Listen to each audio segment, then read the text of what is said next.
ดีมื้อนี้จะมาแนะนำวิธีการพิมพ์ Quick Access ในกรณีที่เราจะได้นำใช้การกวดบท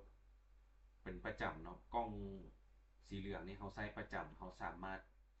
เลือกให้มันมาปรากฏอยู่บนอันไหนเมนูอยู่ขวาซ้ายมือเรานี้ได้เนาะก็คือคลิกขวาใส่กล้องที่เราต้องการแล้วเลือกเมนู Pin to Quick Access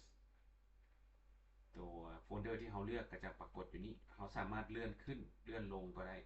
เอาไปไว้บริเวณที่เราอยากต้องการใช้งานมันเนาะเพื่อว่าเราจะคลิกเข้ามาแล้วเราจะสามารถ Copy ไฟล์เอกสารต่างๆมาปะไว้นี้ได้อันนี้เป็นเพื่อความสะดวกในการใช้งาน Pin Access บัดนี้กรณีที่อยากเอาออกก็สามารถเฮ็ดได้สมมติว่าตัวนี้เราบ่อยากให้มันมาโชว์อยู่นี่ก็คลิกขวาแล้ว remove from quick access ก็จะถูกลบออกไปหรือว่ากรณีที่เราต้องการพิมพ์ให้มันมาอยู่ทางลุ่มด้านลุ่มเมนูด้านลุ่มนี้ก็สามารถเฮ็ดได้คือกันอันนี้เขาเรียกว่า taskbar เราสามารถพิมพ์ให้มันมาอยู่ taskbar แต่